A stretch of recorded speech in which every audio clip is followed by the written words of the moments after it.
Welcome back to another technical deep dive here in the debug zone. Today we're tackling a big question and breaking it down with insights from other users. Hopefully this clears up some misconceptions and helps you get the answer you need. So buckle up, stay a little curious, and let's jump right in.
And that's a wrap.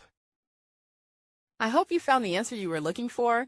If you did, take a second to hit that subscribe button. It really helps out. And let me know in the comments which solution worked best for you. See you next time in the debug zone.